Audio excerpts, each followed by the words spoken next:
గాయత్రి.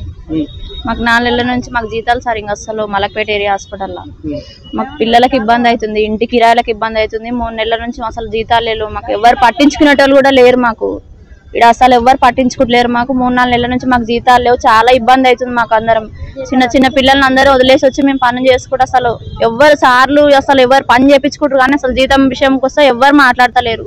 పొద్దున్న 7 గంటలకు వచ్చి మేము 3 గంటల వరకు ఉండిపోతాము. ఇక్కడ ఇంతగానం పని చేస్తున్నాము. మాకు ఎవ్వరు అసలు పట్టించుకునేటోళ్ళు లేరు. మేము అందుకే కూర్చున్నాము. మాకు జీతం వేస్తేనే కనీసం ఒక 2 నెలల జీతం అన్న వేస్తేనే మేము డ్యూటీకి ఎక్కుతామని అందరం నిరాహార దీక్ష నిరసన చేస్తున్నాం. ఇక్కడ జీతం అడిగితే 40 మంది దాకా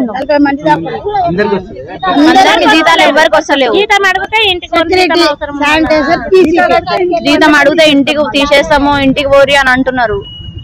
మాకు జీతాలు లేక చాలా ఇబ్బంది అవుతుంది. జీతం 2 నెలల జీతం వేయాలని మేము కోరుకుంటున్నాం. గాయత్రి. అయిపోయినాయి మాకు 4వ నెల జీతం, మాకు 3 నెలలు కంప్లీట్ రావాలి. మాకు ఈ నెల అంటే నెల కంప్లీట్ కాలేదు. మాకు ఇంట్లో చాలా కష్టం అవుతుంది సార్. 1 నెల వెళ్ళనికనే ఫీజులు ఎట్లా కట్టుకోవాలి, రెంట్ ఎట్లా కట్టుకోవాలి, మేము ఎట్లా రావాలి ఏమంటే బస్ ఇప్పుడు కొంచెం ఫ్రీ ఉన్నందుకు డ్యూటీకి రాగలుగుతున్నాం. ఇంత కూడా లేకుంటే మేము రాలేకపోతున్నాం. స్లోగన్ అన్న లైట్ స్లోగన్